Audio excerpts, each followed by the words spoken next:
the edge of the lough the wind blows cold. A world that is water and not water stretches away, reticulate. Shaken within it, redshank, godwit, their scraps and patches of safety shrinking, spreading. Miles of sandflats, glittering streams and ribbons of water, weaving earth and sky. Between them the golden island, afloat on equivocation, or safely grounded there, the tide either coming or going around it, the road snaking towards it, narrow, human.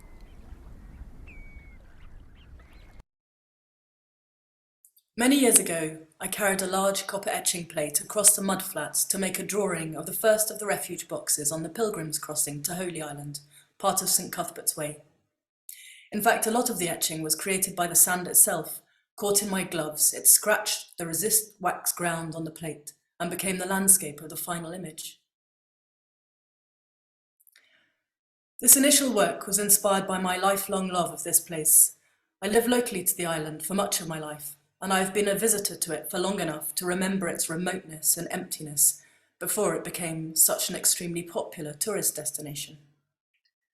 The tidal island now receives nearly 1 million visitors a year.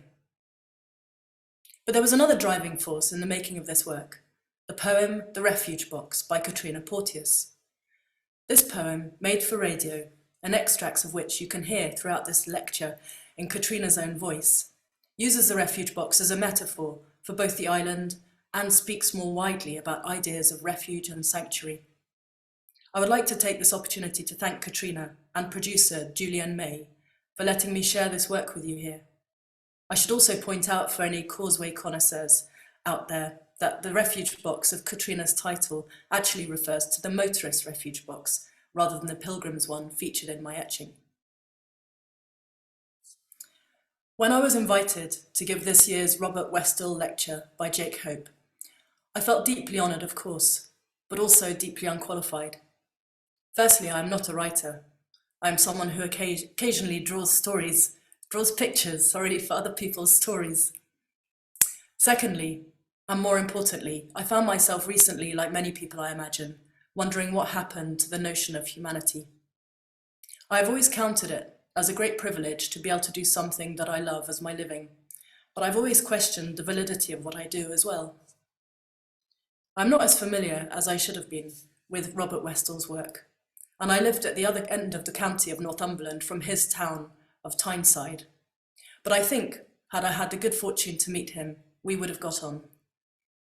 I was amazed to discover that he actually had 2 degrees in fine art and had a scholarship to study sculpture at the Slade, making him probably the most highly qualified artist I've ever heard of. Yet he devoted his life to writing and teaching instead, which seemed typical of someone who was, I sense, a great humanitarian.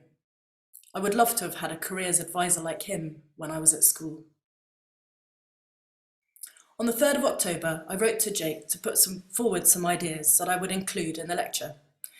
In fact, I didn't have any idea what I could possibly talk about that would be of interest to literary people, or be any kind of worthy follow-up to previous speakers such as Nicola Davies, who said everything I would like to have said, but better. Or Anne Fine, of whose work I'm a great admirer, and I'm lucky enough to count as a friend. And over recent months, I've been relatively absent from the studio, busying myself with other things, doing masonry, the potager, the vegetable garden, running the usual mini canteen required to feed hungry boys during the school holidays. But I also find myself distracted by other things that bother me as a person.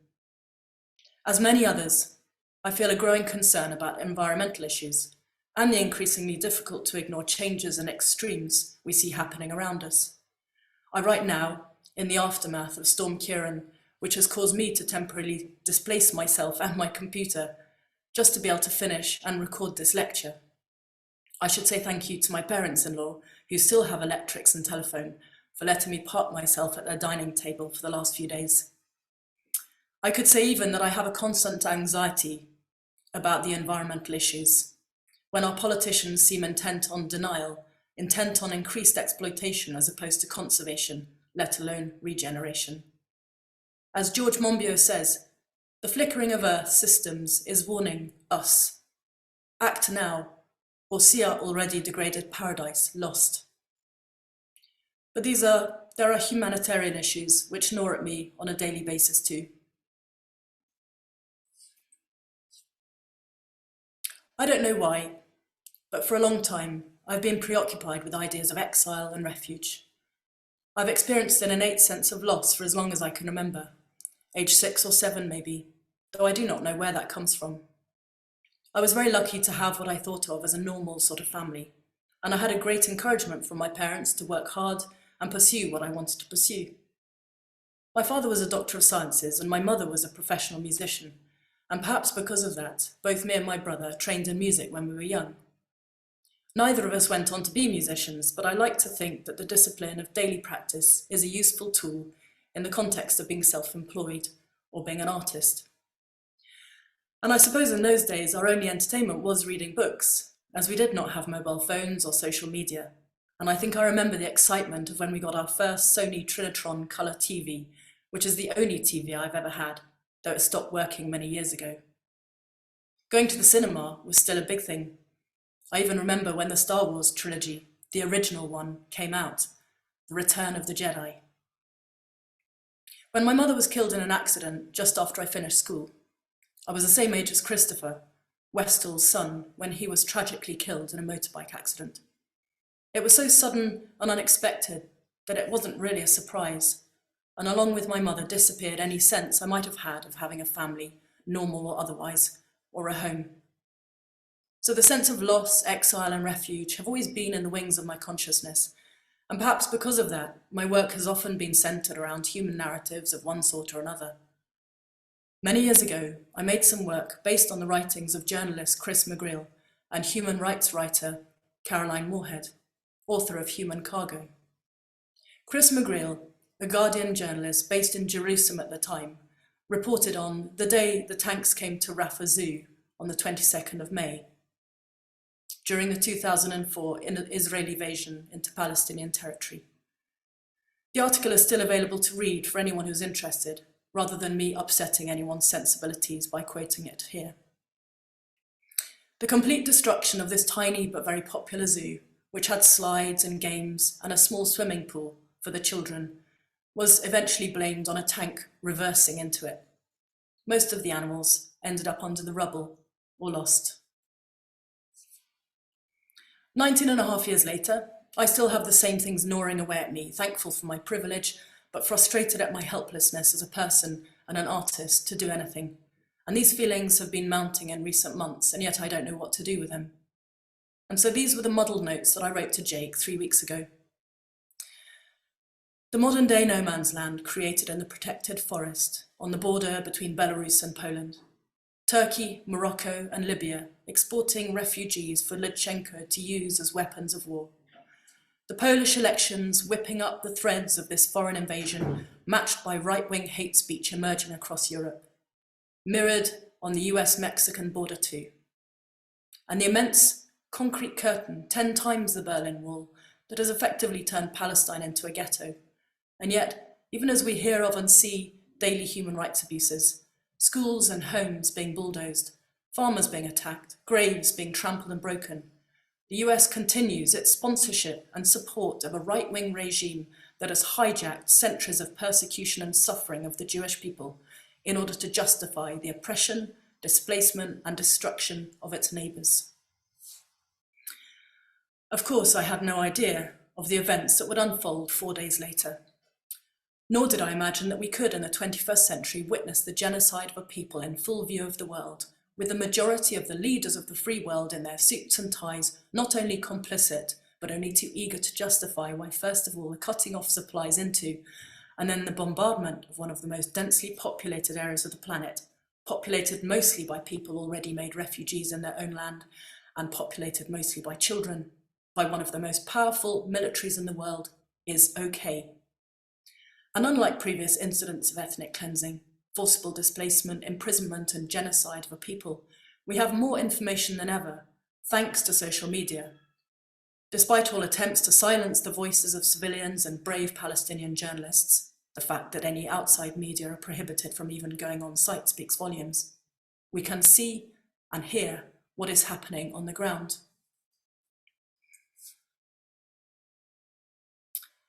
These works are by Jean Fautrier, a French artist and sculptor who, like Westall, briefly studied at the Slade. He was one of the leaders of the Tachism movement. Tache, in French, translates as stain. Arrested and briefly imprisoned by the Gestapo in 1943 in Paris, Fautrier left Paris for the outskirts of the city in Chantenay-Malabry. He is most famous for his series of otages, or hostages, which I thought of recently, as he made these works in response to the cries of prisoners tortured by the Nazis within earshot of his studio.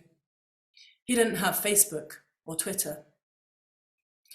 And yet for each plea that comes out of Gaza, for each family that is wiped out, the more undeniable, the more shocking this is to all of us, the more our politicians are complicit in claiming that it is all somehow fake news or terrorist propaganda, the numbers inaccurate. 547 Palestinian children were killed in the Israeli offensive on Gaza in 2014. Since when could that number of child deaths, let alone murders, go unaccounted for in the UK or the US? We have only to look at the awful school tragedies of Sandy Hook, Uvalde, to name but two in the US, or the Dunblane shooting in Scotland, which caused a whole country to reel in heartbreak and disbelief. In the case of Dunblane, achieving lasting changes in UK gun law. In the last 3 weeks, we have seen 10 times the 547 Gazan children killed in 2014, and killed not by freak accident, but as a direct result of planned military strategy. And it is these numbers do not account for those in the rubble.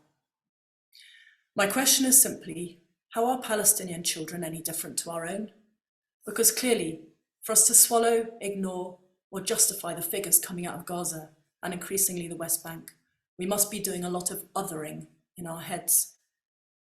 As recorded by a journalist recently, when you sort by age the document listing all the Palestinians killed by Israel in recent weeks, there are 6 pages of infants before you get to the 1-year-olds. We are seeing an unprecedented avalanche of human suffering which is 100% man-made, says a paediatric physician who works with Oxford University and Médecins Sans Frontières, Doctors Without Borders. Her colleagues in hospitals in Gaza have created a new acronym in last few weeks, WCNSF, standing for Wounded Child, No Surviving Family.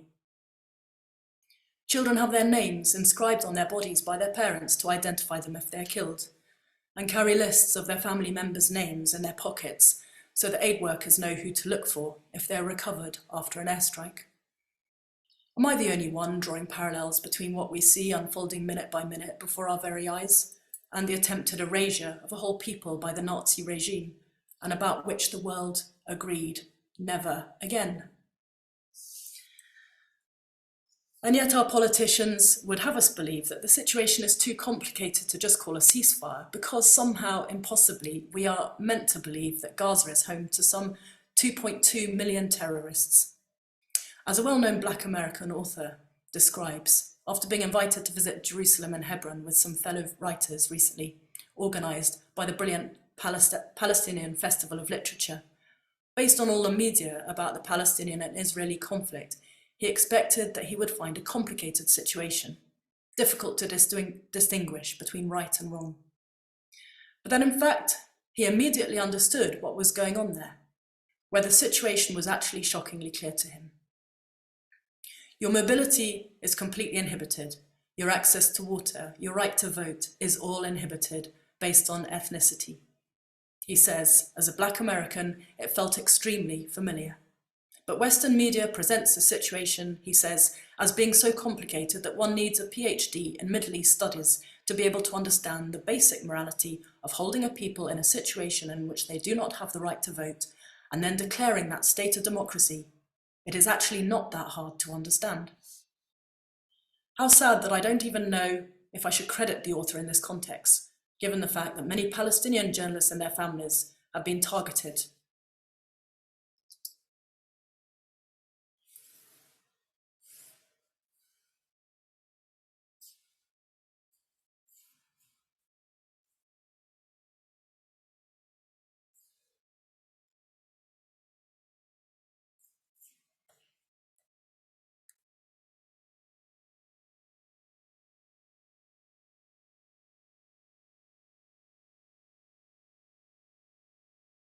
Sorry, I've just lost my place.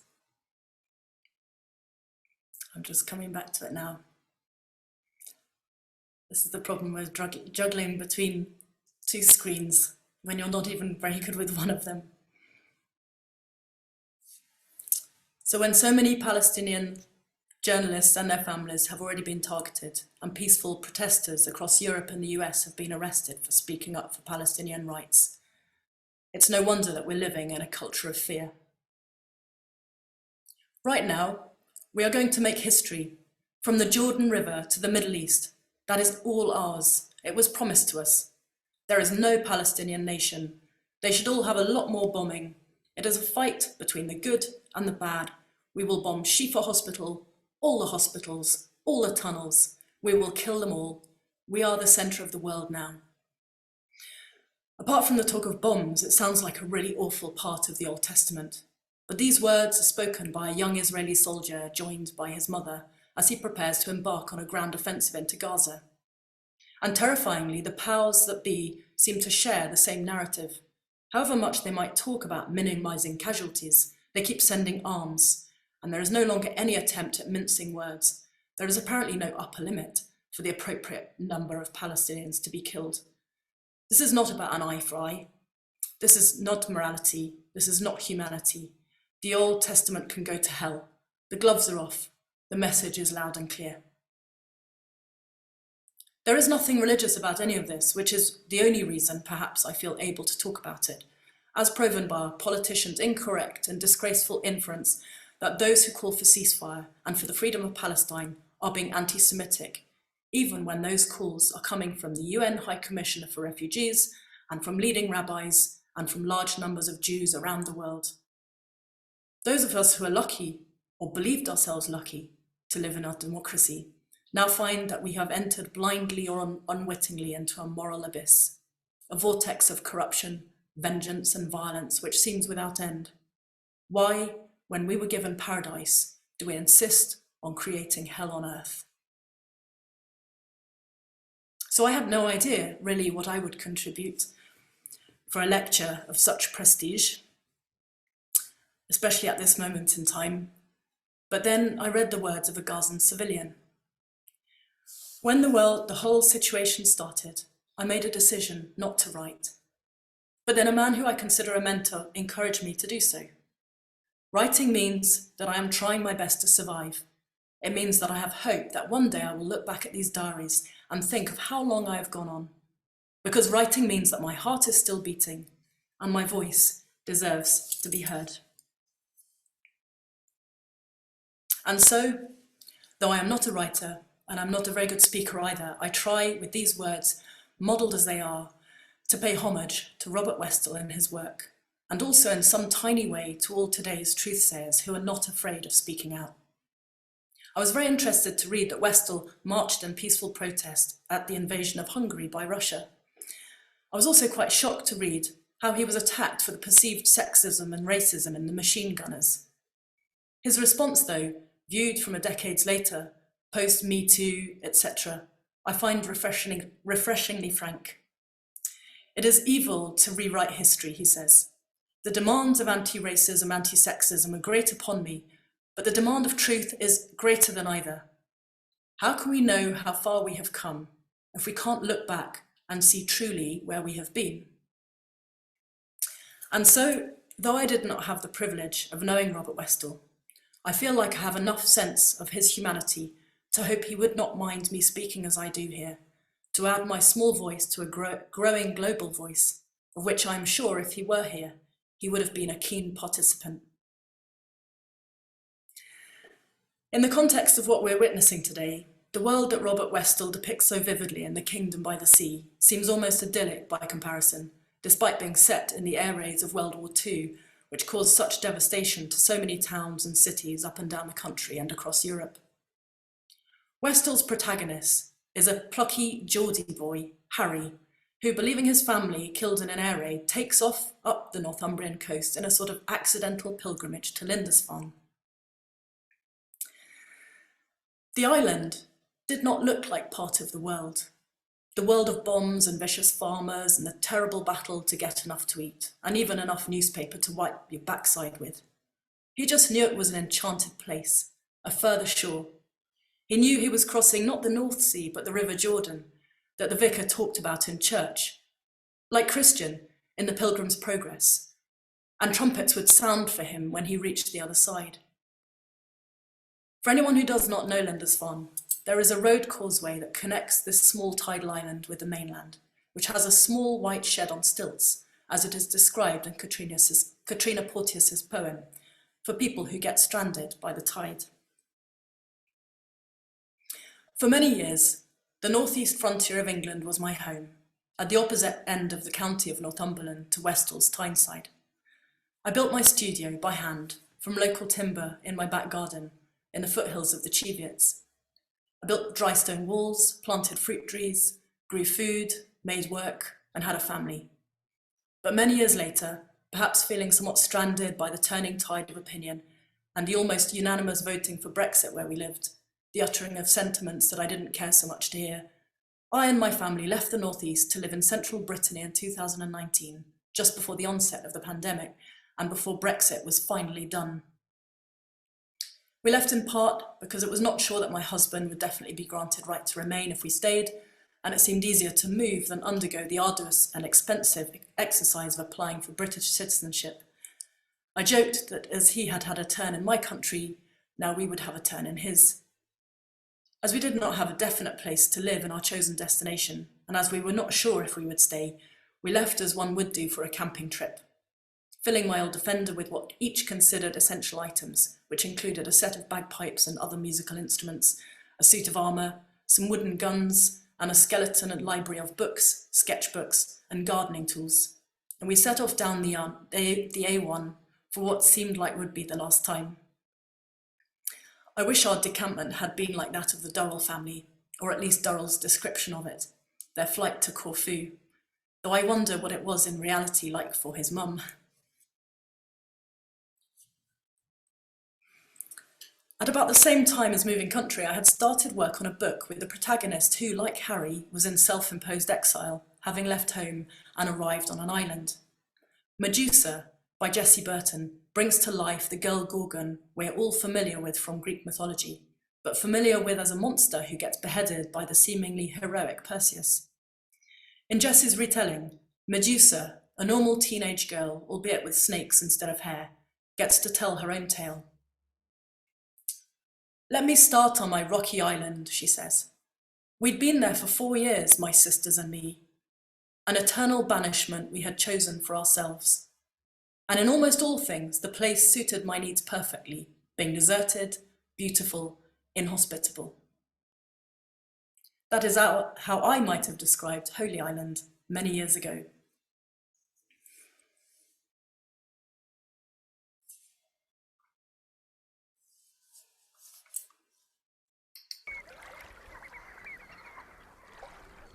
You reach the danger sign and stop.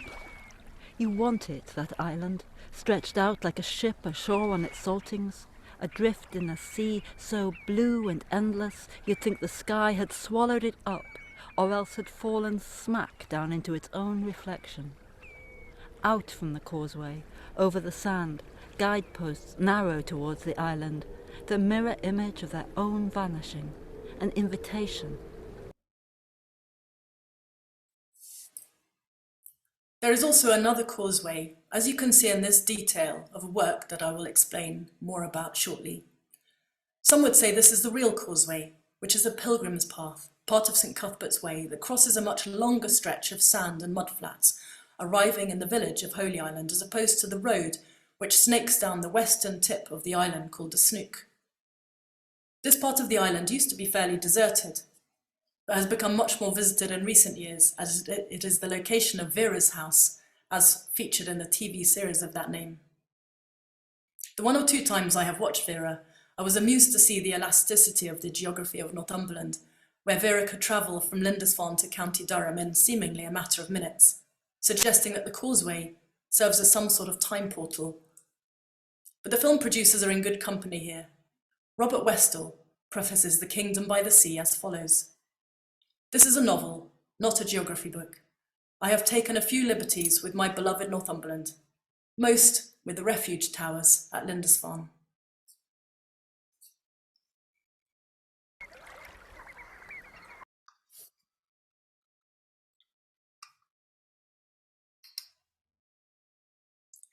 This detail shows a horizon or cross-section of the causeway to Holy Island, and some of the landmarks of the island itself. I tried to place them as geographically accurately as possible, viewed from the south, but to avoid drawing them too tiny to see, I have made the landmarks much bigger than they ought to be, comparative to the distances between them. I, like Westall, have taken some liberties with the causeway. Going from left to right, you see first of all the motorist refuge box, and then much closer than they are in reality, the two refuge boxes of the Pilgrim's Causeway, the first one of which I made the etching of. Then towards the right-hand end, you see first the black beacon, then the top of the steeple of St Mary's Church, and then Emmanuel Head, a 12-metre high white-painted pyramid which, built in 1810, is probably the oldest day mark built by Trinity House in the UK.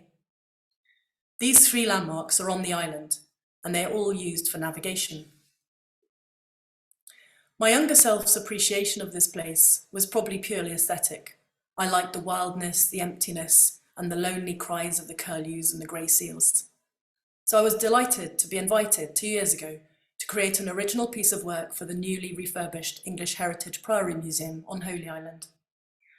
This idea sprung, I think, from a conversation I had had with Ruth Haycock, interpretation manager at English Heritage, about the refuge box etching inspired by Katrina's poem a few years previously.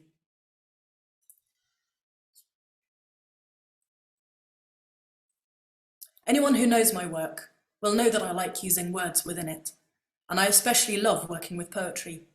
Ever since I've come across Katrina's work, every time I came across it, and ever since, I was intrigued and haunted by it, expressing as it does the voices of the fishermen, the communities, dialects and traditions of the North Northumbrian coast.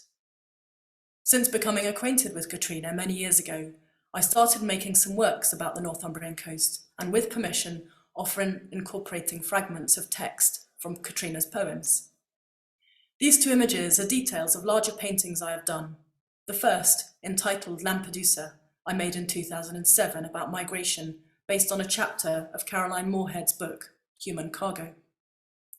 The second is from a piece I made about the Black Friday fishing disaster and shows a lifeboat typical of those used on Holy Island. Both these works, made on recycled aluminium plate, use words from Katrina's poems scratched into the metal. Here is the full work of Lampedusa. Measuring nearly 2 meters square, it is one of the first large works I did on metal, about migration. I work quite a lot as a printmaker. An MA in printmaking is the only qualification I have actually as an artist. In every other way I am self-taught. I normally do etching, which for anyone unfamiliar with the weird and wonderful world of printmaking, consists of drawing onto copper or zinc plate and using acid to enhance the depth of the lines through a chemical process. A bit like cooking, but with metal plate. While I was still working in a London print workshop, I started experimenting with printing onto offcuts of photolithoplate, very thin aluminium sheet. This served me for the few years I was without a printing press, where I use the metal surface as a canvas onto which I scratch and then add paint. Lampedusa was the first time, I think, that I added 3D objects into a work. These are in the form of small boats I made out of metal drinks cans, like the colourful boats of the North African fishing communities. Less colourful is the subject of the work, which is about the plight of refugees and migrants crossing the Mediterranean, often with tragic outcomes. This is the only work I have hanging in my studio, and I am very sad that since I made it in 2007, the subject has only become more relevant, with thousands of drownings in the Mediterranean, and more recently the Channel, with seemingly no political or humanitarian resolution in sight. The Commission for English Heritage was the perfect excuse to once again cross the sands and revisit Holy Island, and the perfect opportunity for Katrina Porteous and I to collaborate officially and have our work side by side, ear to eye, as it were, in the same place. A hugely exciting prospect, but also, as is any dream come true project, quite daunting too. Westall's hero, Harry Bagley, when he finally arrives at the Holy Island after his journey up the coast, comes upon the causeway and the refuge boxes, and I found it interesting that his reaction to these otherwise beloved structures symbolising safety is similar to some people's reaction to the etching I made. The only things that worried Harry were the two watchtowers. The first he came up to when he was a third of the way across, a gaunt erection of tarred wood piles and rusting iron girders that thrust itself leaning from the sand. There was a little tarred cabin on top with a pointed roof, and the legs were thick with barnacles and seaweed. It looked like it had been there a very long time, fighting off the waves. There was a thin runged ladder leading up into it. He took off his gear and climbed the ladder, but the little cabin was completely empty, except people had carved and penciled names and dates over the planks inside. And phrases like, "Oh dear, caught again," and "a bitter cold night." It felt unpleasantly like a prison somehow. In real life, the Pilgrim's Causeway is marked by tall wooden posts, like bean poles, and towards each end of the causeway there are two pilgrims' refuge boxes, constructed from 4 tree trunks posts, with a simple, roofless platform on top. I have a great affection for the refuge boxes, but I can see why for some, a sort of platform on stilts might, in the wake of 20th century concentration camps, gulags and prison watchtowers, have negative connotations. Here is a drawing by William Kentridge, entitled World Walking, which, along with other drawings by Kentridge, reminds me slightly of the refuge boxes, a whole world on a set of stilts or a ladder. I hesitate to talk about Kentridge's work in relation to my own because, well, there is no comparison. But I couldn't not talk about his work because he is, for me, the greatest living artist of our time. He has, in recent years, been recognised internationally, as he should have been all along, and after a huge exhibition at the Royal Academy last year, which I was devastated not to be able to see, he now has a much greater UK audience, I should think.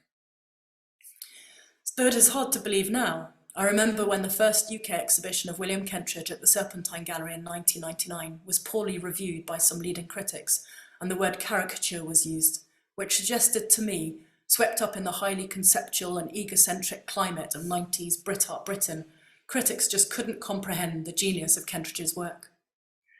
In my opinion, the majority of the so-called YBAs, Young British Artists, headed by Damien Hirst, sought attention with unedited shock tactics, exploiting often other people's pain and suffering to make a statement with the sole aim of furthering their own profile and their own self-gratification. Often the works are large-scale and costly in more ways than just money to produce, such as Hirst's Shark in a tank of formaldehyde. When we got married, my husband was working in one of the leading framing workshops in London, framing work for all the best contemporary galleries and many of the YBA artists. When he told me he had been framing some Goya etchings, I was very excited. When he said it was for the Chapman brothers, I said, no, that's not real Goyas. For anyone who is not familiar with Goya's Disasters of War series, it is a series of 80 postcard-size etchings and one of the most revered sets of prints in existence. I had heard about Jake and Dionysus Chapman's new work, Insult to Injury, and I naively assumed that they had recreated etching plates based on Goya's originals, printed them off, and then altered them as their own, drawing and scribbling clown and puppy heads in crayon on the prints. I was horrified when I discovered that this was not at all the case. The Chapman brothers had bought the complete set of original Goya etchings and rectified them. We are talking about etchings that were regarded as being so controversial when they were made between 1810 and 1820 in response to the Peninsular Wars, that they were not published or exhibited until several decades after Goya's death for fear of reprisals. I don't think they needed modifying. Kentridge's work is, to me, the opposite of the conceptual, both complex and simple, following as it does in the traditions of Gilray, Goya, documenting the human condition in the context of apartheid South Africa, in which Kentridge grew up, son to parents who were both human rights lawyers. But it is made universal in its aesthetic. It is impossible for me to do a précis of his work here, so I urge anyone who does not already know it to go and have a look. What I love about Kentridge's work is how he uses the simplest techniques, charcoal drawings made into stop-frame animation films, to deal with the most enormous and complex subjects, the unfinished business of the 20th century, namely humanity's unchecked record of racist violence and cruelty, and our ongoing inability to equitably divide the world's riches so that the war, stops being the planet's most reliable growth industry. Another reason I was always drawn to Kentridge's work is his multidisciplinary approach. I trained and began my career in theatre, specialising in puppetry. Kentridge has had a long-standing relationship with Handspring Theatre Company years before they came to worldwide fame with their work on the National Theatre production of Warhorse, and it was their reinterpretation of Alfred Jarry's Ubu plays when I first discovered their work. Ubu and the Truth Commission was written by Jane Taylor and directed by Kentridge and first produced in 1997 at the Johannesburg's Market Theatre. This work was a response to the Truth and Reconciliation Commission set up by the new government of South Africa. Jane Taylor describes the process of making the work in her writer's note, published in 2007. What has engaged me as I have followed the Commission is the way in which individual narratives come to stand for the larger national narrative. The stories of personal grief, loss, triumph and violation now stand as an account of South Africa's recent past. History and autobiography merge. This marks a significant shift because in the past decades of popular resistance, personal suffering was eclipsed, subordinated to a larger project of mass liberation. Now, however, we hear in individual testimony the very private patterns of language and thought that structure memory and mourning. Ubu and the Truth Commission uses these circumstances as a starting point. I cannot help feeling that these comments have a lot to say, both about what we are witnessing today and how we witness it in the current political and global context, as well as the place of the individual narrative within that. There is a character that transforms from a camera into a tripod, on a tripod, into an all-seeing eye, which represents, among other things, the death squads of apartheid South Africa. The tripod legs, animated in cartoon style, place a bomb under a body and blow it into smaller and smaller pieces until the particles become stars. But in a complete absence of special effects, shock or awe, these true events are portrayed with charcoal and collage and the kind of animation techniques that fans of Mr. Ben and the genius of David McKee might recognise. It was later reviewed in the Washington Post by William Triplett as a stunningly theatrical multimedia piece that drives home the atrocity known as apartheid without ever uttering the words atrocity or apartheid or any like them. By turns chilling and hilarious, brutal and forgiving, the show casts a surreal light on the heart of darkness and still manages to leave you with hope. Ubu is one of those rarities, a piece of political theatre that transcends politics. Its truth is human, but you can hear it only from the mouths of puppets. This is an interesting comment on working with puppetry, something we in the West regard as just for children nowadays, but we're forgetting the historic traditions and uses of puppetry in religious ritual, ceremony, and of course, political satire. This is something I did a lot of work about many years ago, but I was surprised to find myself caught out when I was lucky enough to be invited to see Warhorse with Michael Morpurgo. I was a few rows back from the stage, and when Joey, the horse, got tangled in barbed wire, I felt like I was about shouting next to the guy next to him. I felt like shouting, "Get out, get him out, why are you standing there doing nothing?" The guy was one of the 3 puppeteers operating the puppet, but for me and everyone else in the room, the horse stopped being a puppet within seconds of the performance beginning and became alive. I couldn't help including this slide, as it shows the artistry of Handsprings Theatre. It is the handbag of Ma Ubu, which eats the evidence given by victims of abuses under apartheid, mimicking real events which Kentridge describes at the time the work was made. In South Africa at the moment, there is a battle between the paper shredders and the photostat machines. For each police general who is shredding documents of his past, there are officers under him who are photocopying them to keep as insurance against future prosecutions. What has a wide enough mouth to swallow whatever we want to hide? A crocodile's mouth. Seeing work like this makes me miss theatre.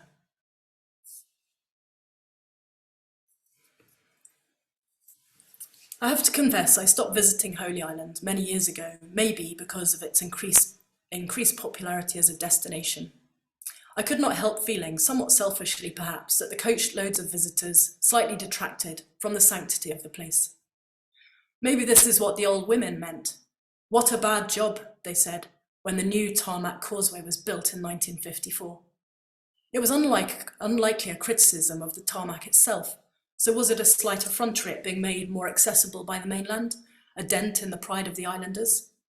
And maybe they were not wrong, because although the island today depends largely on the business of tourism, there is also an understandable, albeit mild, resentment about the number of tourists who invade the island at low tide. Understandable because some of the visitors seem to view the island and its village and community as a sort of living museum. Thelma, the matriarch of the village and a wonderfully welcoming lady, describes finding a man coming down the stairs of her house just looking for his wife. But the tourist business is also, of course, key to the island's economy. So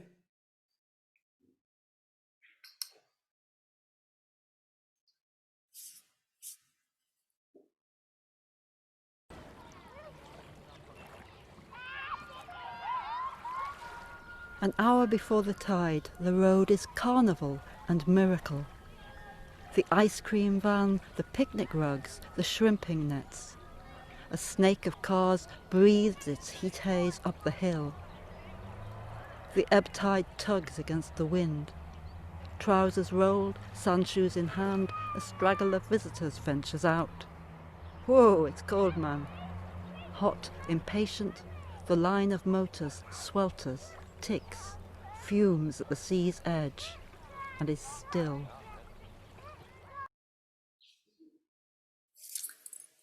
by the time I came to start work on the commission for Holy Island, I had, like Westall's protagonist Harry and the girl Gorgon Medusa, gone into a sort of self-imposed exile, and my return to Holy Island now meant first crossing the Channel, then travelling the length of England before crossing the causeway. On his way up the coast, Harry takes shelter in a railway wagon left open by a vicar and his family to give refuge to lost travellers. He discovers the Pilgrim's Progress and pronounces himself a pilgrim, he said out loud, liking the word pilgrim. As he is leaving, an old man, the father of the vicar who it turns out has been killed along with his family in an air raid, asks where he is headed. Just up the coast. I'm a pilgrim, Harry replies. Ah, you're gannin to Holy Island, Lindisfarne, says the old man. And it is how Harry decides his destiny.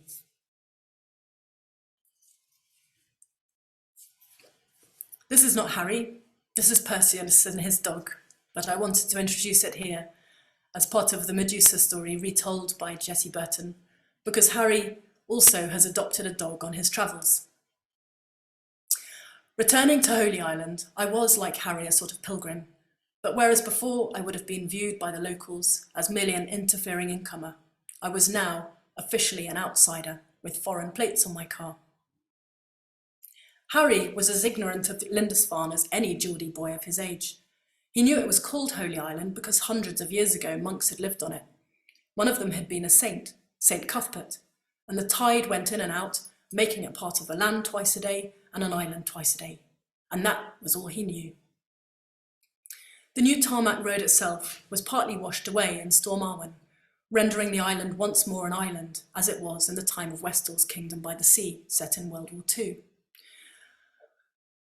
Harry's accidental pilgrimage to Lindisfarne takes place when there was no tarmac causeway. Harry and his dog, who has adopted him, get caught by the tide in coming off the island.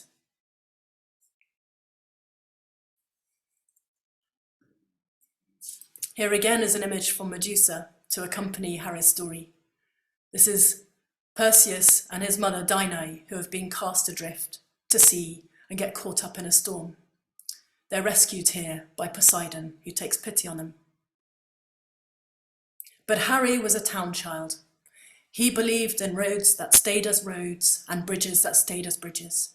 He believed he had a God-given right of way. He didn't know the sea. Run, run, run! The dog ran with him, barking urgently, but he just knew he wasn't going to make it. The world was changing its rules. I could identify with Harry and his plight. When I first went out onto the flats to make my etching all those years ago, I had checked the tide times before trekking across the sand, but even in broad daylight and with my husband and boys within distant sight in the dunes of the Snook, I felt an anxiety as the damp sand became waterlogged underneath me and the salt water started seeping through my skirts. Depending on the tides, there can be, even in the middle of safe crossing times, a fair amount of standing water on the now tarmac road, and crossing over at night, even in a car, when one is across the actual causeway in a matter of minutes, is still, for anyone with an imagination or a fear of water or the dark, or both, an experience not for the faint-hearted.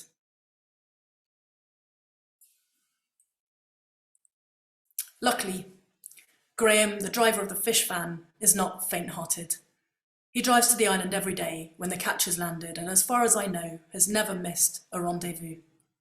I met Graham when I went to meet and talk to today's community of fishermen, and he showed us a recent dash cam recording that he had done with his tablet propped on the dashboard. On his way to the island, determined to make his appointment on time, he drove through several feet of water. So much so that the waist-high posts that marked the edge of the road in some places were not visible at all. If you didn't know he was in a van, you would have sworn he was filming from a boat. He literally seemed to drive into the sea. "Is your middle name Moses?" I asked. Even the fishermen, who were of course causeway regulars, equipped with sturdy pickups, were gobsmacked.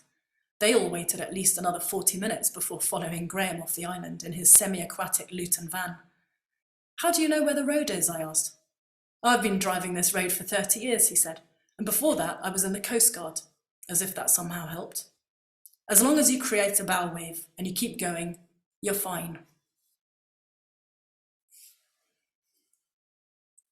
But Harry was not fine. Trying to make it off the island after our rather hostile experience, he and his dog get caught in the oncoming tide. He gave one last despairing gaze around, and then he saw it, leaning crookedly out of the sea, dimly dark against the moving waves, the watchtower, the second watchtower. He remembered, oddly, the writing scratched inside the walls of the first watchtower. Caught again, a bitter cold night. The tower was a refuge for people trapped by the tide. Here we see Medusa, caught with her dog, Argentus, in her small fishing boat. This time, she's not in favour of Poseidon, who has caused a storm to threaten her to submit to him. I had previously made a few works about fishing and the coast, looking at the shared heritage of the fishing communities of the northeast and those of Brittany, and the cod fishing fleets that went off to Ireland from both countries, as recounted and only slightly romanticised in Pierre Loti's Pêcheurs d'Islande, the Iceland fisherman, which was the basis for this painting. The port depicted here, though, is St. Abbs. The commission to make a work for the English Heritage Museum I viewed as a great opportunity to learn more about the place, but how to do justice to this unique landscape. I wanted to pack as much information into the work as possible, but without it looking like an illustrated map. How to depict the place, the boats, the history without tipping into nostalgic cliché.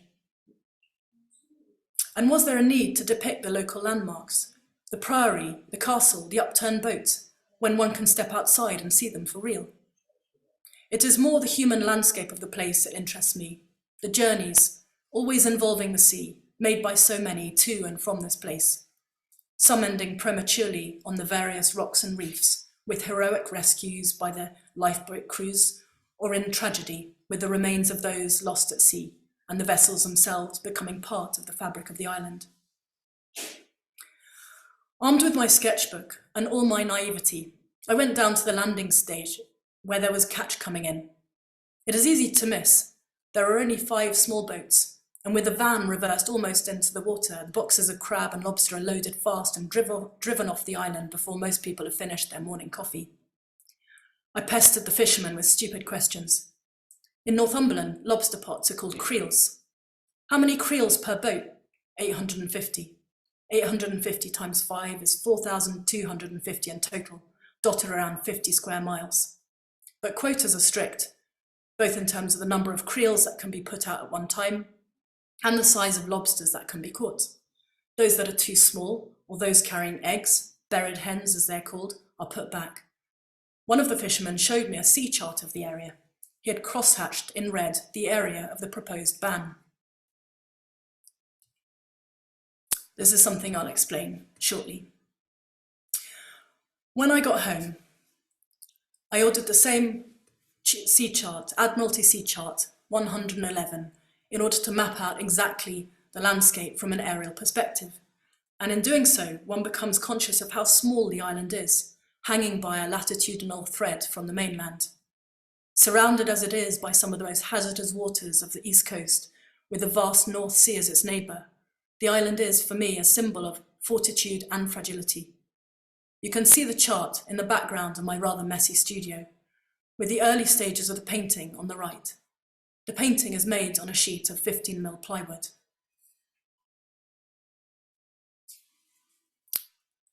I wrote out the full text of Katrina's poem on parchment, or a paper equivalent, and this forms the basis of the work. Though partially obscured eventually by layers of collage and paint in the end, it was very important for me that Katrina's work was there in full. I eventually incorporated elements of other works by Katrina, in particular the Fisherman's Marks, a language of navigation that predated the echometer, and these are the names you see dotted about in the painting. I wanted to plot out the landscape exactly according to the sea chart, an aerial view, but also show the causeway and the horizon, which all required a bit of working out. I made 2 trips back to Holy Island during the year I worked on this piece. It was important to me to gather as much knowledge and input from the islanders as possible, and right from the beginning I knew that the fishing community had to be central to any work I might make about the island, even though I knew that might not be an easy task. If ever there was a community difficult to break into, it is an island one. And furthermore, the fishing community, especially, as I mentioned earlier, my visits to the island coincided with a threat of plans to impose an HPMA, a highly protected marine area, by DEFRA, which would have banned all fishing within inshore waters and the only waters accessible for Holy Island's fishermen. How Whitehall's eco-zealots are threatening the livelihoods of families who have fished off Holy Island for 1,000 years was the heading of an article in the Daily Mail, January 2023, when I was in the last week or 2 of finishing the work for the museum. This placed the whole community under a great deal of stress, with the livelihoods of the island's fishing families in jeopardy. They elected as their spokesperson the vicar of St Mary's Church, Reverend Sarah Hills, and launched a campaign to save Holy Island's fishermen. Whilst this meant it was not at all a convenient time to meet with the fishermen themselves, this most recent chapter of the island's history fed and fueled into the work, as I inevitably became involved in the campaign. From the beginning of our collaboration, it was clear to all of us, Ruth Haycock, Susan Harrison, the archaeologist at English Heritage, and Katrina, and myself, that the refurbishment of the museum and the new work created for that should belong to the islanders. With a threat to the fishermen's livelihoods going on in the background of the time I made the work, it made me even more keen that the work should give voice to the island community and speak not just of the island's history, but also the present. In February, at the same time the work was installed in the museum, the community were able to celebrate the news that proposed plans had been overturned. It was really important to me that the fishing community were pleased with whatever I did, although I don't know to this day if they have gone to see it. I hope so, especially as it is, since it reopened, now free. The museum is now free for the islanders.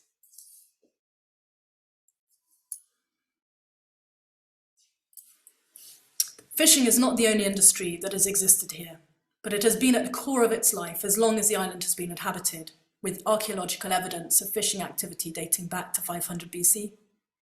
Some community housing was built a few years ago in the village, and the preliminary excavations revealed the layers of mussel shells from the longline fishing, which was a staple part of the island's economy until after World War II. Longline fishing was for whitefish like cod and haddock and took place in winter in cobles. For anyone not familiar with Northumbrian cobles, this is not a good example. They are the most extraordinarily voluptuous clinker-built boats designed for inshore fishing on the northeast coast. With a deep forefoot and a flat-bottomed aft, they are built by eye. For anyone who doesn't know the northeast coast, large areas of flat beach line most of the area around from Tyneside up until Scottish frontier, really. And that's why there are now, still to this day, all the anti-tank traps lined up, especially on the shore next to Holy Island, because this was considered an ideal landing place for the Germans and for Hitler to land in the war. And this is also what these boats are designed for.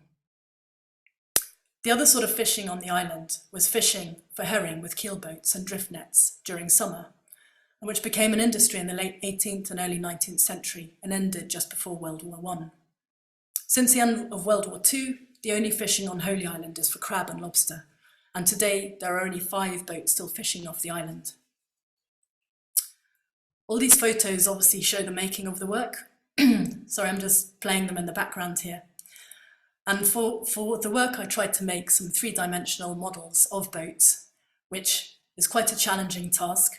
But the one you saw before was the Northumbrian coble, and these are upturned keel boats shown in a photo of Katrina that still stand and are the famous landmark of Holy Island. These herring boats were repurposed as huts, cut in half and laid upside down. The other photo shows a crudely made keel boat that's included in the work and carved out of plaster, cast and carved out of plaster. My son kindly whittled the masts out of wood. Something else I was keen to include in the work was the often unseen role that women played in all the different land-based aspects of fishing. Women were particularly important in the herring fishing industry when they became involved professionally with paid work. They became known as the herring lasses, who were paid to gut and pack the herring into barrels, 1,000 herring to a barrel, although the price was often very low. I wanted to make some models of lifeboats on their trailers, and I remembered I had a box of wheels in my studio back at home. For the prototype, I made do with buttons. A friend kindly posted me my box of wheels, but they didn't arrive in time, by which time I decided to make do with the buttons, which, along with other small details in the work, are a little homage to the women. Shown in this detail is a horsehair graith used on the long lines. Specific to Holy Island, these were made of horsehair, and they also had a little nylon snood. This is all what I've learned from Katrina about the details of the longline fishing. And I felt it very important that at least I should try and learn some of this to include in the work. You can see here also a small string of buttons. There was a lady passenger who was lost and whose brother put in an ounce or an advert for her in one of the local papers at the time of a wreck when a ship was lost. Very sadly, she was never recovered, but they did recover her box of sewing things. And so this I included with a little string of buttons and her name, Sarah Briggs. This also is a reference to the most beautiful necklace or rosary of crinoid beads that has been discovered on the island and hangs now next door to this work in the museum. Women were also, of course, involved in the unpaid work of the family economy. It was the women and girls in the family who were responsible for baiting the long lines, 1,400 hooks per line, skein the mussels. But if the weather was bad and the boats couldn't go out, the lines had to be emptied. It was in 1881 when, after several days confined to the harbour due to bad weather, many of the small fishing fleets set out from the fishing ports of north of Holy Island, not from Holy Island itself. Cove, St Abbs, Eyemouth and Newhaven, and 189 fishermen were lost in what became known as the Black Friday fishing disaster. The weather glass behind the hawsers on Holy Island went down to 27 that day. This is a large piece of work I made many years previously, using extracts of Katrina's work about the Black Friday disaster. It features the Farne Islands. Longstone is the name of the outermost lighthouse. This work sold in London, and I had always wanted to make a work that would stay in the northeast, on site. So that was another reason I was very happy to do the work for the Holy Island Museum. The name of the work is Longstone Buoy. It was also the women who sometimes carried or lifted the men into the fishing cobles, as we see here shown at the bottom of the work, to avoid their boots becoming waterlogged. And it was also the women who, when needed, helped launch the island's lifeboats. During the time when there were lifeboats on the island, many of the fishermen were also lifeboat men. Though there is no longer a lifeboat on Holy Island, there have been several generations of lifeboats since 1802, perhaps the most famous being the Lizzie Porter and the Grace Darling. Others include Gertrude, Edward and Eliza, and the Bombay. These are all names in which I included in the work. This image of the work and the detail shows the whole of the lifeboat roll that I typed out by hand, because I felt again that was an essential part of the island's history. The waters around Holy Island are some of the most treacherous inland waters of the northeast coast, and so its shores are home to numerous wrecks and valiant rescues over the years. To this day, many of the island's fishermen double up as volunteer and trained coastguards and provide emergency first response on behalf of the Northeast Ambulance Service when access to the island is impossible at high tide.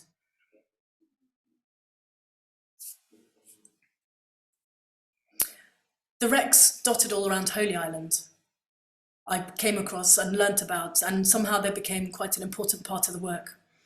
I place them as geographically accurately as possible, according to where they are wrecked or beached.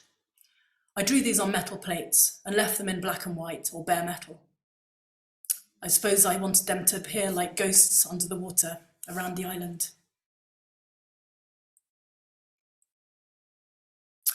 One thing I was worried about, and I kind of left till last, was how to represent, first of all, the island itself, and also how to represent St Cuthbert. I did not see the point of painting the priory ruins, really, because they're outside the museum and you can go out and see them for real.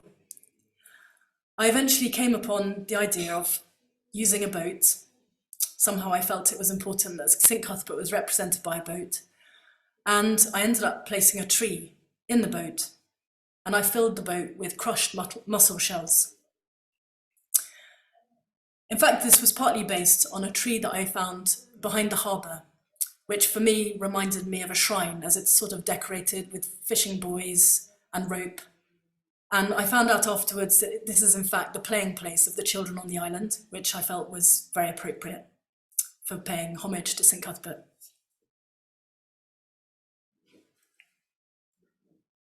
Another thing that I really wanted to include in the work, because refuge is at the heart of it, I couldn't not, along with the lifeboats, include mention of the Aquarius Dignitas, which was run by the SOS Méditerranée and Médecins Sans Frontières, Doctors Without Borders, for many years in the Mediterranean.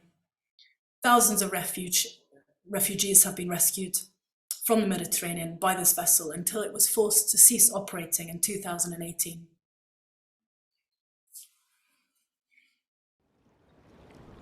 Undercurrents, tide rips, sudden snatching torrents, the road hidden, and before you, a small white shed on stilts, a stairway, a door.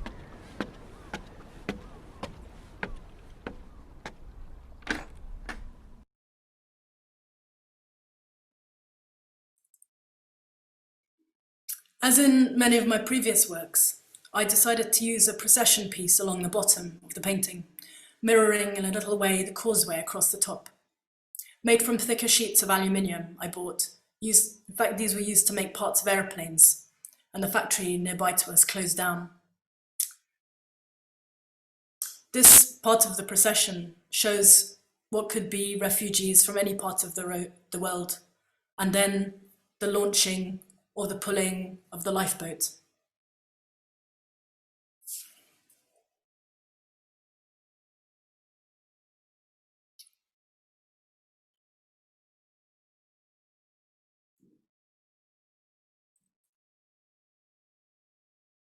Here we see what could be the carrying of St. Cuthbert's coffin off the island, which was what happened when the Vikings invaded, as this holy island was in fact the first place that the Vikings arrived in England. And so to save his relics, the monks then unburied them and took them out to take them to Durham Cathedral for safekeeping.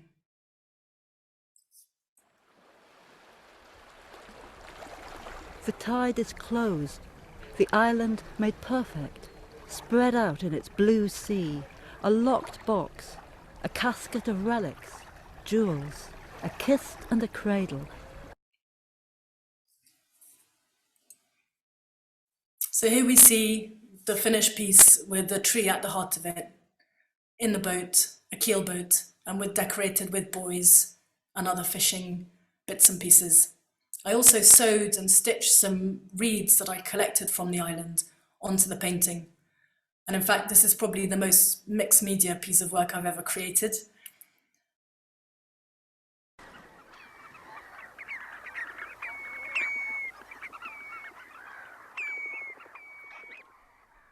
For him to whom the Ida was daughter, the crinoid his rosary, his cross the cormorant's outstretched wings, to pray was to listen. The boat he travels in now, a nailed box.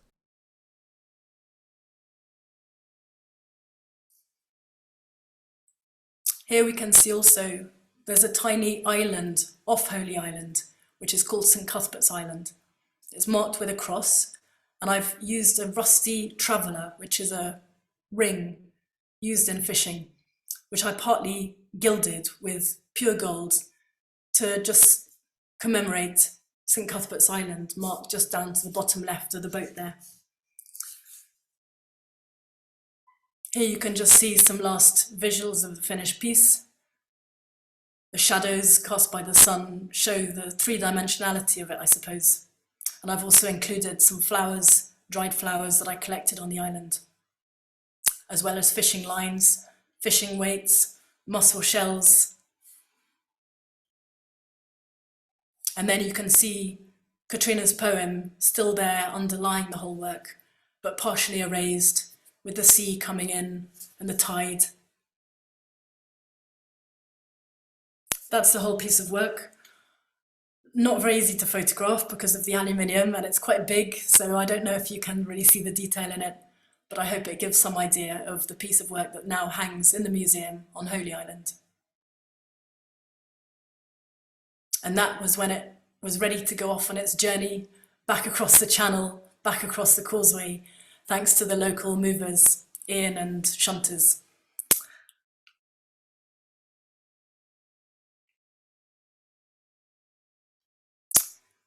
Holy Island is perhaps most famous for being the home of St. Cuthbert and the birthplace, of course, of the Lindisfarne Gospels, created by Eadfrith, Bishop of Lindisfarne, and one of the most famous masterpieces of illuminated manuscripts of the 8th century.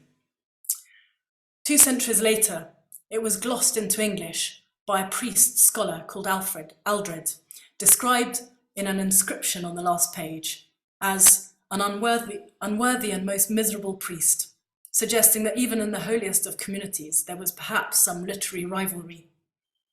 And even St. Cuthbert left Holy Island in the end, maybe fed up with the number of tourists. He went to take refuge on Inner Farne, the innermost of the Farne Islands, further down the coast, maybe to find some peace and quiet. It's those sort of details that I really like uncovering when you're researching into something. And researching into things is something I'm going to talk about a bit later. And I'm sorry for the maybe random display of images that you're seeing to accompany the talk. Along with the large piece of work that was commissioned for the island, and which I think was a really visionary move on the part of Ruth Haycott,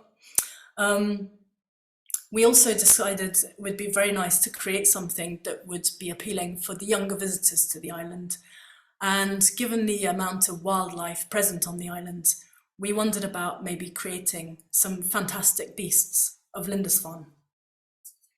These would be linked with the Gospels, and therefore commemorating the Gospels in the museum exhibition which since the refurbishment is a very, very beautiful place to visit, with the namestones and many other incredibly special artifacts beautifully displayed in a very minimalist environment. So for the burden beasts, we decided we would create 6 beasts, and Katrina would write a riddle or a kenning. And this would form part of a trail that younger people, maybe older people if they like, can follow around. And the beasts themselves are reproduced on discs, which are placed around the museum.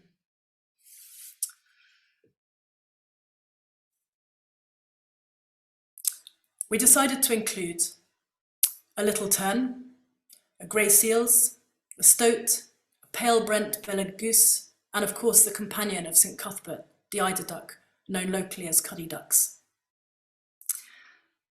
These you can see here in the studio, and you can also see a bit of the process of etching, which I use quite a lot.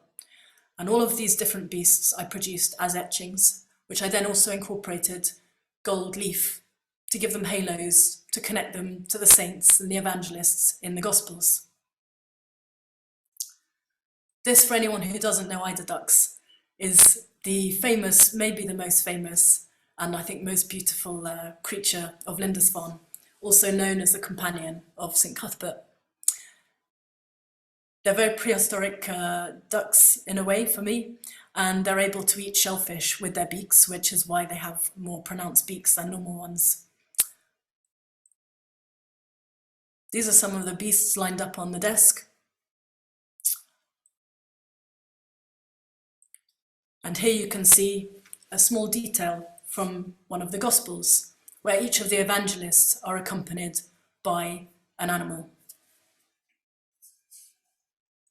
One thing I wasn't sure how to do was to make these both referring to the Gospels and ancient and also contemporary. And so we looked for what kind of background could be given to the etching. And what I found most interesting about the Gospels was the use of these red lead dots, which decorate a lot of the pages. In fact, it's for me extremely contemporary in a way that they've decorated these. So this is what I decided to use in the background of the etchings. I tried to create not a red lead, but an equivalent mix. And I tried different geographic patterns that we could use.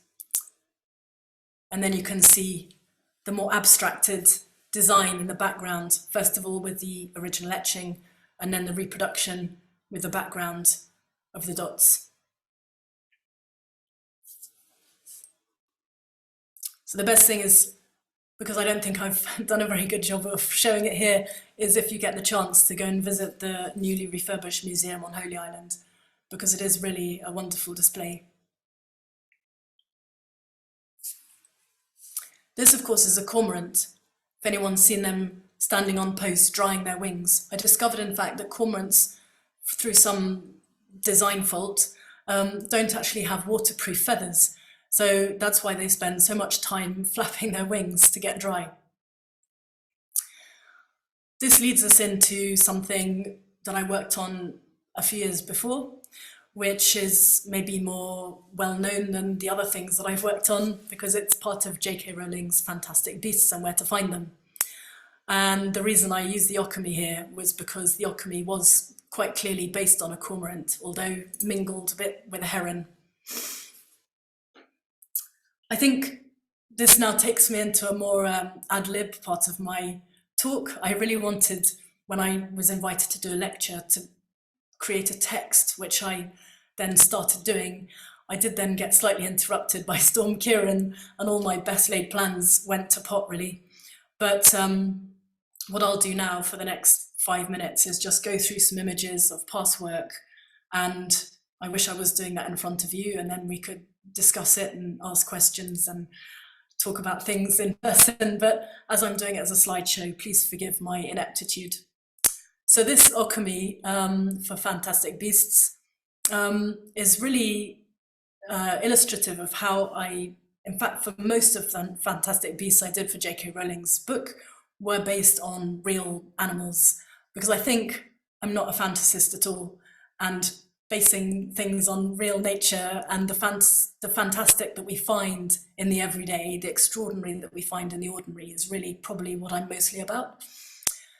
And sometimes I was able to draw on past sketchbooks to give those creatures a context that would maybe empower them. And this is actually the earthquake-stricken temples at Bhuj in Gujarat that I had drawn many years before, that I decided to use for the Occamy, which is native to India. I was very surprised to, in fact, get the job of illustrating J.K. Rowling's Fantastic Beasts, because I never ever counted myself as any sort of fantasist or fantastical artist. I got a phone call around Christmas because people often ask, well, how did you get the job? And I still really don't know. But I got a job around Christmas from my agent, Alison, asking me if I would just draw some dragons. So I did. And I'm sure they're all based on Tolkien because he was my great influence really since an early age. And these are the sketches that I did, which got sent off and ended up apparently landing me the job of illustrating Harry Potter's Fantastic Beasts. I think really what I most enjoyed about this though was going back to the first early printed books, the first Renaissance zoologists' encyclopedias, the most famous of which, and I'm sure everyone out there listening will know because you're all book people, the Aldrovandi and the Gessner Monstrorum Historiae Animalium Latin names, which I always get muddled up now. And here we can see in Gessner's book, he's obviously taken stuff from everywhere. And in this case, he's taken Dührer's rhinoceros, which is obviously a very famous image. But what I didn't realize until I went to the Natural History Museum and studied in the library there, looked at the real book, was that the rhinoceros is in fact sitting on his backside. I was also then lucky enough to be able to go and find some real creatures. I had a friend who was luckily keeper of rhinos at a safari park in the UK. So I travelled to go and draw her rhinoceroses. I then travelled to a bird of prey centre, which was quite close to where we used to live. And there I was able to sit in the enclosures and draw these impressive eagles and vultures. This is an African vulture who I used for the augury. I also got to sit with a Steller seagull, a white-tailed seagull, which got used for the hippogriff and the griffin, respectively. And these, which if I was doing this live, I would ask for anybody to tell me what birds these are, because nobody can ever guess, and nobody's ever got it right until now. So I'll tell you, these are baby barn owl chicks, which obviously don't look anything like what they grow into as the serene, beautiful, ghostly barn owls that we see flying overhead. But anyway, this is where I went to draw and not make maybe very good drawings, but to learn. And I think that's always what I would say when I'm teaching or doing drawing with young people. Of course, because you never listen to your own advice. So you always want to do a good drawing.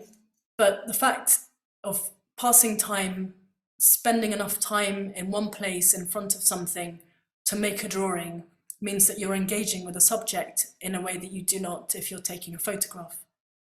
So yes, photographs are extremely helpful, but I think really the process of drawing and observation is something that cannot be substituted. These are just some examples of other things that I studied, particularly the dragons. Quite difficult to get right because I was concerned as to how dragons can fly, how they can carry their body weight. So really you have to make their wings fairly enormous. These are some bearded dragons that I drew at a friend's house. And this is the chimera, obviously, which when I went through the process of producing drawings right at the beginning of the project to be sent off, I guess, for approval by different people, it was quite easy to do, I thought. So I knocked off all of these different animals, which in a small format in pencil and crayon was no problem really. But when it got to finally working up some of these, it became more of a challenge. Here you've got the chimera, where being one of the most dangerous and aggressive creatures in the listing, in the dictionary, or the bestiaire that I thought of as fantastic beasts. Head of a lion is a good start. Body of a goat, well, you're running into trouble straight away, because I don't think anyone can ever find really goats very threatening or dangerous looking. However, I went to draw goats, didn't get to see a lion for real, but created eventually this very large scale metal plate. This is a dry point etching, a dry point print. And I still didn't know quite how to give it its ferocity that it deserved.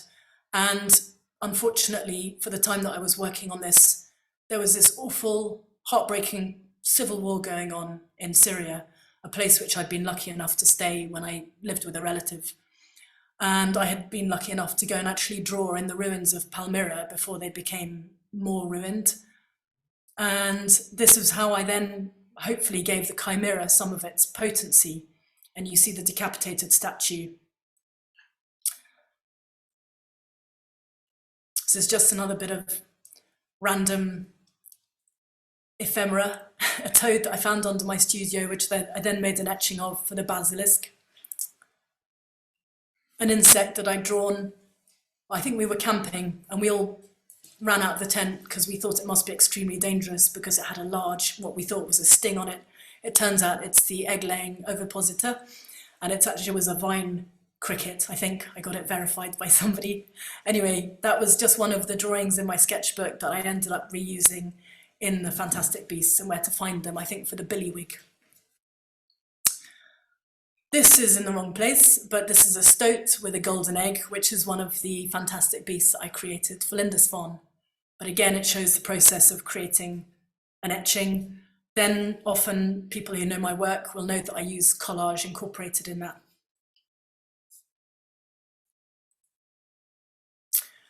This is a few etchings in progress. Again, anyone who's familiar with the process knows that it's very rare that you're going to get the right results the first time round. So you will go through a proofing process and end up with maybe a pile of discarded items to get to the result that you want. But maybe that's a good lesson for life, really.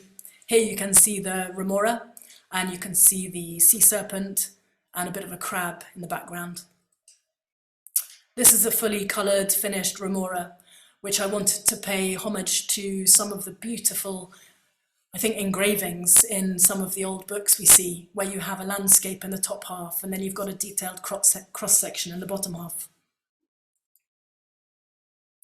This is a bit of a change, but I was going to use this before I finish off to talk about the challenges and doubts that we face doing our work.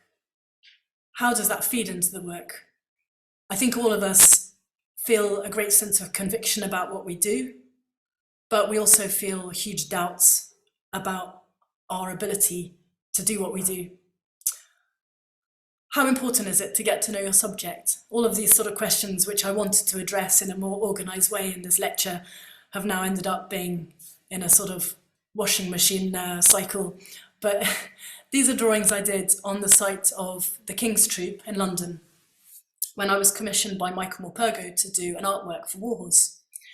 And I felt it really important that I go on site and study these horses, because in fact the field guns of the King's Troop and the harness and tack that they use are identical to what was being used at the Somme at the time that Michael's Warhorse is written or based. So here I am with my sketchbook on site, like I was on Holy Island.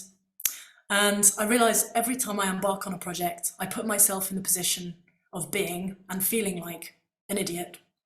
It was like that when I went on site with the King's Troop, unofficially. I was mostly drawing in a corner of some drafty stools in February, trying not to get in the way, whilst trying to be affable with the grumpy gunner on duty on a Sunday. "Do you have a favourite horse?" I asked, I remember. "No," he replied. "I hate them all equally." So how naive and irritating I suppose we are, the artist interloper asking stupid questions, admiring the magnificent beasts whose shit you sweep up every day.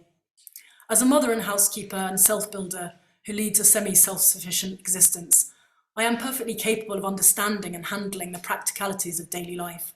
But when I go on site somewhere, into someone else's domain with my sketchbook in hand, I really do feel like I'm back at school.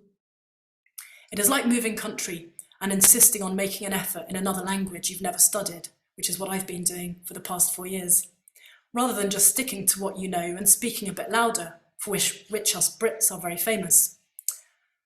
Really, you're putting yourself in a position of vulnerability. On one hand, I have a need to do what I do, to make work, and on the other hand, I have enormous doubts about the merit of what I do. The only certainty for me is that I will never know enough. You are just scratching the surface of someone else's life, experience, expertise, and asking to borrow some of that knowledge to make pictures with. That's what I was doing when I went on site with the King's Troop. It's what I was doing when I went on Holy Island. And however much I don't like feeling like an idiot, nobody does, I do not know any other way to go about making my work. And I knew, just as with the tractor model and the 3-point tow hitch I drew for one of the pages and Where My Wellies Take Me, which you'll see in a minute, that if I didn't get my facts right, that if I didn't go through all this process, the fisherman would be the first to point it out and be unimpressed. It is also an illustration, perhaps, of the importance of trying to get to know your subjects, however much you might annoy the locals. You cannot learn about a person or a place without meeting them, talking to them, walking around in their shoes. In the case of the imposed DEFRA plans, someone such as myself might automatically think that rewilding the sea and improving conservation and biodiversity sounds good, based on the official narrative.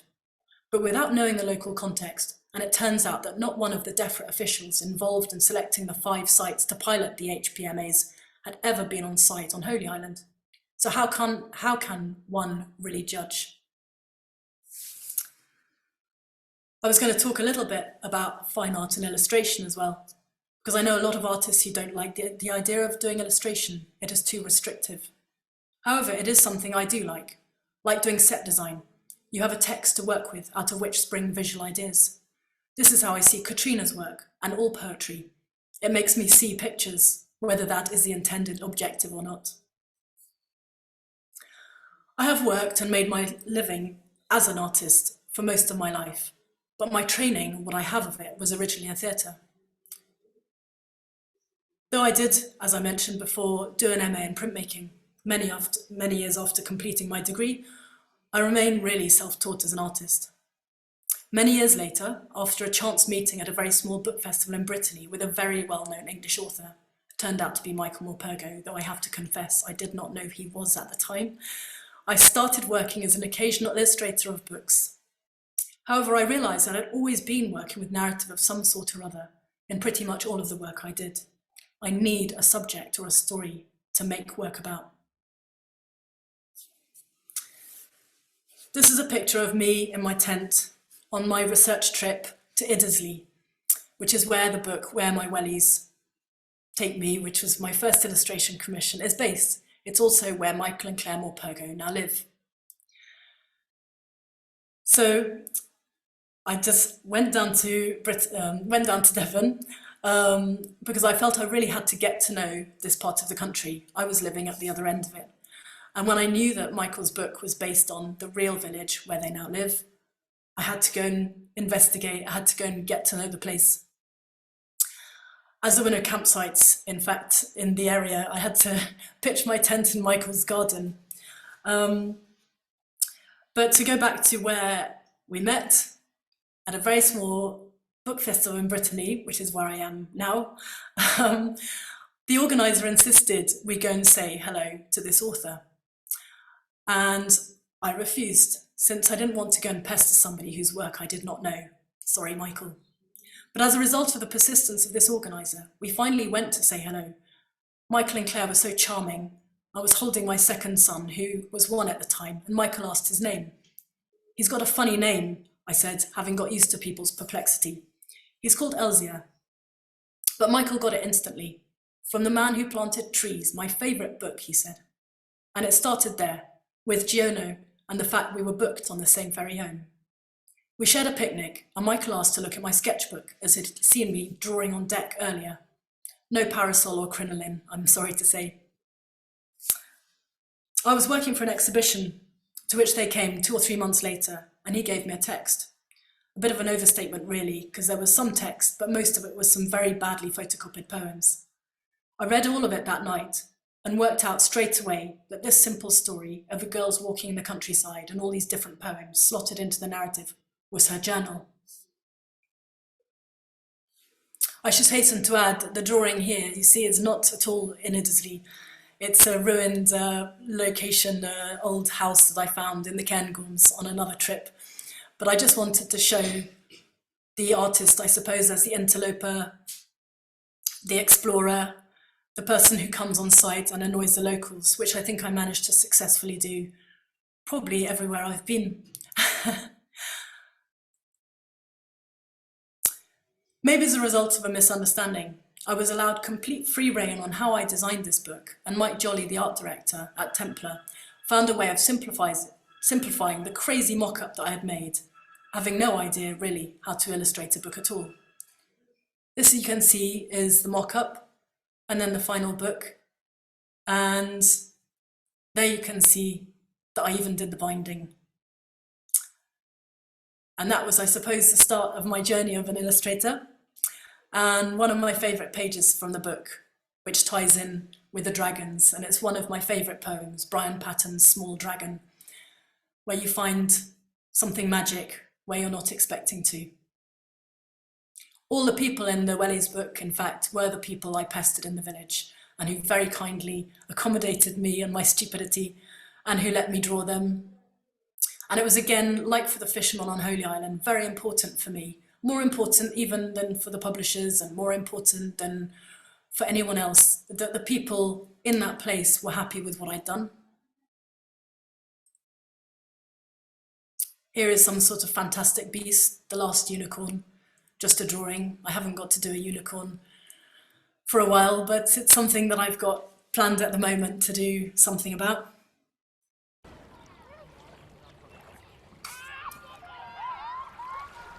An hour before the tide, the road is carnival and miracle. The ice cream van, the picnic rugs, the Sorry, that's part of another bit of my technical ineptitude. But here, we just heard Katrina's voice again, which for me has been a great privilege to be able to use, and I'm sorry I couldn't use more of it. And in fact, this is the work I did for a book of poems by Kathleen Jamie, who is another poet I admire enormously. This features some fantastic beasts.